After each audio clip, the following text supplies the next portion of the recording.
ഈ ക്രിസ്മസ് ദിനത്തിൽ നമ്മളുള്ളത് ഒരു പ്രധാനപ്പെട്ട ഒരു വ്യക്തിയുടെ വീട്ടിലാണ്. അതെ, ടെനിട്ടോ, നമുക്കങ്ങ് കയറാം. അയാളവിടെ നിൽപ്പുണ്ട്. വാ.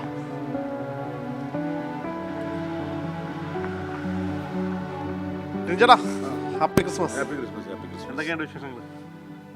വിശേഷങ്ങൾ എന്ന് പറഞ്ഞാൽ വീട് എൻ്റെ വീടെന്നല്ല പറഞ്ഞു, ഇന്ന് യേശുവിൻ്റെ വീടാണ്. കാരണം നസറത്ത് എന്നാണ് വീടിൻ്റെ പേര്. അപ്പോൾ യേശു ജനിച്ച സ്ഥലമാണ് നസറത്ത്. അപ്പോൾ ഇന്ന് ഈ വീട് സമർപ്പിച്ചേക്കുന്നത് യേശുവിനാണ്. അപ്പോൾ ഇത് എൻ്റെ വീടല്ല, യേശുവിൻ്റെ വീടാണ്. വീട്ടിലെ പുൽക്കൂടും എല്ലാം എല്ലാം തയ്യാറാക്കി തരാം. ഇത് വൈഫാണ്, ട്രീ വൈഫാണ്. ബാക്കി കറണ്ടുമായി ബന്ധപ്പെട്ട അപകട അഡ്വഞ്ചറുള്ളതൊക്കെ ഞാനാണ് ചെയ്യണത്. മോൻ എന്താ ഇതിനകത്ത്?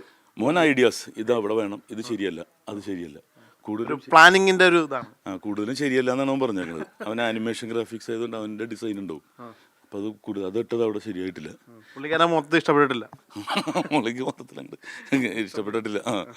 അപ്പോൾ ഇതൊക്കെ മൊത്തത്തിൽ രണ്ടുപേരും കൂടിയാണ് സെറ്റാക്കിയത്. പകുതി എല്ലാവരും ഉണ്ട്. അവൻ്റെ മകൻ്റെ ഒരു ഐഡിയ ഉണ്ടാവും. എത്ര ദിവസം വേണ്ടി വന്നു പുൽക്കൂടെടുക്കാൻ? എനിക്കൊക്കെ ഒറ്റ ദിവസം മതിയില്ലേ. നമ്മൾ ഒറ്റ ദിവസം കൊണ്ട് നമ്മൾ ഒരു കൊട്ടാര താജ്മഹൽ പണിയും. ഈ സാധാരണഗതിയിലെ ഈ ടിനിച്ചേട്ടൻ്റെയൊക്കെ ഒരു പഴയകാല ക്രിസ്മസ് ഓർമ്മകളിലൊക്കെ ഒരു പക്ഷേ വേദികളിലൊക്കെ ആയിരിക്കും, പിന്നീട് സിനിമാ ലൊക്കേഷനുകളിലൊക്കെ. എങ്ങനെയാണ് ആ ഒരു കാലഘട്ടം? അല്ല, ഇപ്പോൾ ചില ആൾക്കാരുണ്ട് പഴയ ക്രിസ്മസ് ആയിരുന്നു നല്ലത്, ഇപ്പോൾ എന്താണെന്നൊക്കെ. ഞാൻ വരാൻ പോണ ക്രിസ്മസ് ആയിരിക്കും നല്ലത്. കാരണം പഴയകാല ക്രിസ്മസ് എന്ന് പറഞ്ഞാൽ കുറേ ദാരിദ്ര്യമൊക്കെ ഉണ്ടായിരുന്നു. അത് കരോളിലും പ്രോഗ്രാമിനൊക്കെ പോയിട്ട് തന്നെയാണ് നമ്മൾ അന്ന് സമ്പാദിച്ചുകൊണ്ടിരുന്നത്. അപ്പം ഇന്നിപ്പോൾ ഇത്ര റെസ്റ്റ് ആൻഡ് റിലാക്സ് ചെയ്തിട്ട് വീട്ടിലിരിക്കാൻ പറ്റുമെന്ന്. ഇപ്പം ഇന്ന് കിടന്ന് ഓടേണ്ട ആവശ്യമില്ല. പിന്നെ ഇതുപോലെ ഷൂട്ടിംഗ് ഉണ്ടെങ്കിൽ ഞാൻ അതിനെ ഫസ്റ്റ് പ്രിഫറൻസ് കൊടുക്കുള്ളൂ. കാരണം കലാപ്രവർത്തനങ്ങൾക്കാണ് ഞാൻ മുൻഗണന നൽകുന്നത്. ക്രിസ്മസ് ഇങ്ങനെ വന്നുകൊണ്ടിരിക്കും, പക്ഷേ ഷൂട്ടിങ്ങും സിനിമയും എപ്പോഴും വന്നൊന്നുമില്ല. ഈ ക്രിസ്മസിൻ്റെ ഒരു നല്ലൊരു മറക്കാനാവാത്ത ഓർമ്മ അതൊരു പക്ഷേ ഷൂട്ടിംഗ് ലൊക്കേഷനാകാം, വീട്ടിലാകാം, അതല്ലെങ്കിൽ വേദികളിലാകാം, ഏതാണ്? വിദേശ രാജ്യങ്ങളിലൊക്കെ പരിപാടിക്ക് പോകുമ്പോൾ ഇതുമായിട്ട് ബന്ധപ്പെടാത്തൊരു സമയത്തായിരിക്കും ക്രിസ്മസ് ആഘോഷം വെക്കുന്നത്. കാരണം ഇപ്പോൾ അവിടെ സ്നോവും കാര്യങ്ങളായിരിക്കും. അപ്പോൾ ഓണവും ക്രിസ്മസും പപ്പഞ്ഞിയും മാവേലി ഒരുമിച്ച് വരും.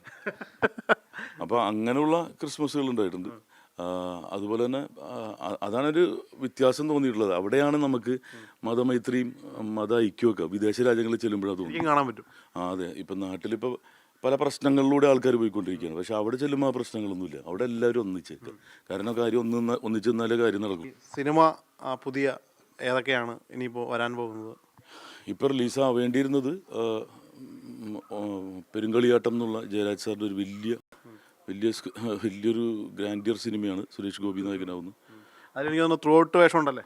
ത്രൂ ഔട്ട് വേഷമുണ്ട്. ആ വേഷത്തെക്കുറിച്ച് അധികം റിവീൽ ചെയ്യാൻ പറ്റില്ല. പല ഷെയ്ഡ്സുള്ളൊരു വേഷമാണ്. എൻ്റെ ഒരു കരിയറിലൊരു ഒരു തൂകലായിരിക്കും എനിക്കത്. ആ ഒരു വേഷം മലയൻ എന്ന് പറഞ്ഞ കഥാപാത്രമാണ്.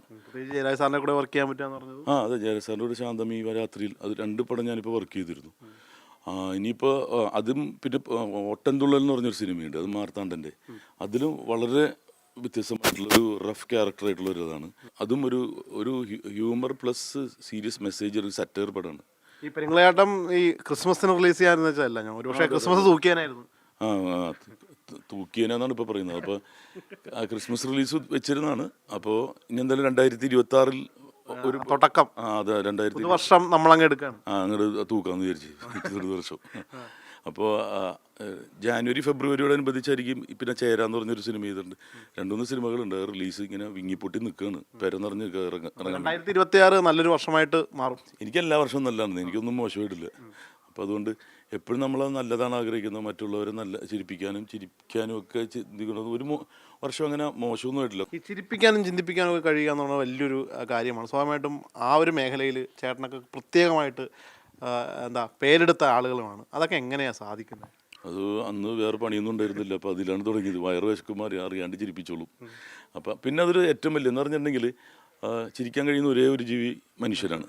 പിന്നെ ഞാൻ ചിന്തിക്കാനും കഴിയുന്നത്. അപ്പം നമ്മൾ ശിശുക്കളെ പോലെ ആവണമെന്നുള്ളതാണ്. അത് ഞാൻ ബൈബിളിൽ നിന്ന് തന്നെ പഠിച്ചത്. യേശു ക്രിസ്തു എപ്പോഴും സീരിയസ് ആയിട്ടാണ് ഞാൻ കണ്ടിട്ടുള്ളത്. അപ്പോൾ ഇങ്ങനെ ഭയങ്കര സീരിയസ് ആയിട്ട് ഇരിക്കുക, സീരിയസ് ആയിട്ട് കാര്യങ്ങൾ പറയുക. നമുക്ക് വേറൊരു മുഖം അറിയില്ലല്ലോ. അപ്പോൾ എന്താണെന്ന് ഞാൻ കാപ്പിപ്പൊടി അച്ഛൻ്റെ അടുത്തും പല അച്ഛന്മാരുടെ അടുത്തും ചോദിച്ചു. അതായത് ചിരിക്കുന്നൊരു മുഖമാണ് ഫോട്ടോയിലുള്ളെങ്കിൽ നമ്മൾ വിഷമം പറയുമ്പോൾ ഞങ്ങൾക്ക് ബുദ്ധിമുട്ടാണ്. യേശു ചിരിച്ചുകൊണ്ടിരുന്നിരുന്നെങ്കിൽ നമ്മൾ പുച്ഛിക്കണമായിട്ട് വന്നു. അതുകൊണ്ടാണ് അങ്ങനെ ഒരു സംഭവം വന്നത്. പക്ഷേ യേശു ചിരിച്ചിട്ടുണ്ട്. ശിശുക്കളോടൊപ്പം ആയിരുന്നപ്പോഴാണ് ഏറ്റവും സന്തോഷിച്ചതെന്ന് പറഞ്ഞു. അപ്പോൾ നമ്മൾ കുട്ടികളുടെ മൈൻഡിൽ ചിന്തിക്കുക. കുട്ടികൾക്ക് എന്താ ജാതിയില്ല, മതമില്ല, രാഷ്ട്രീയമില്ല, ഒന്നുമില്ല. ആ മൈൻഡിൽ ഞാൻ ഇങ്ങനെ കാണാൻ ഇങ്ങനെയൊക്കെ ആണെങ്കിലും എൻ്റെ ഉള്ളിൽ കുട്ടി തന്നെയാണ്. മുഴുവൻ സമയം കുട്ടിത്തമാണ്. ആ കുട്ടിത്വമാണ്. ഇപ്പോഴും പക്വത വരാത്ത ഒരു ഉത്തരവാദിത്തങ്ങളില്ലാത്ത ജീവിതത്തിലൂടെ പോകുന്ന ഒരു കുട്ടി തന്നെയാണ്. അപ്പോൾ ഈ കുടുംബജീവിതത്തിൽ അതൊക്കെ വലിയ പ്രശ്നം ഉണ്ടാക്കില്ല? എനിക്കിപ്പോഴും എൻ്റെ കൂടെ പഠിച്ചവരെല്ലാം ഇപ്പോൾ കൃത്യമായിട്ട് ഗവൺമെൻറ് ഉദ്യോഗസ്ഥരുണ്ട്, കൃത്യമായി ജോലിക്കുന്നവർ. എനിക്കിപ്പോഴും ജോലിയൊന്നുമില്ല. വന്നത് നമ്മൾ ഏറ്റെടുത്തങ്ങോട്ട് ചെയ്യാണ്. അത് മുന്നിൽ നമുക്കിങ്ങനെ കൊണ്ടുവന്ന് തന്നിട്ടിരിക്കുന്ന ദൈവം. അത് ഹാപ്പിയായിട്ട് എൻജോയ് ചെയ്ത് പ്രത്യേക സുഖമല്ലേ? പിന്നെ സുഖം വലിയ നമ്മൾ ഇഷ്ടപ്പെടുന്ന തൊഴിൽ ചെയ്ത് ജീവിക്കാൻ പറ്റുകയെന്ന് വെച്ചിട്ടുണ്ടെങ്കിൽ അതാണ് ഏറ്റവും വലിയ ഭാഗ്യം. എനിക്ക് ഏറ്റവും ഇഷ്ടമുള്ളതെന്ന് ലോകം കാണാനാണ്. ലോകം കാണാൻ ഒരുപാട് 8 പാസ്പോർട്ടായിട്ടുണ്ട്. അപ്പോൾ ലോകം മുഴുവൻ കാണാൻ അവിടെയുള്ള ക്രിസ്മസും അവിടെയുള്ള ഓണവും ഒക്കെ നമുക്ക് ഉണ്ണാനും കൂടാനും ഒക്കെ സാധിക്കുമെന്ന് വെച്ചിട്ടുണ്ടെങ്കിൽ അത് വലിയ ഭാഗ്യമാണ്. അപ്പോൾ അത് നമ്മൾ ഇഷ്ടപ്പെടുന്ന ഒരു മേഖലയിൽ നിൽക്കാൻ സാധിക്കുക. ഇപ്പം നിങ്ങളിപ്പോൾ യാത്ര ചെയ്തുകൊണ്ട് നിങ്ങളിത് ഇഷ്ടപ്പെടുന്നതുകൊണ്ടായിരിക്കും പല സ്ഥലങ്ങൾ കാണാൻ. അത് നമ്മുടെ കയ്യിൽ നിന്ന് കാശ് കൊടുത്ത് പോകുന്നത് നല്ല ചിലവ് വരും.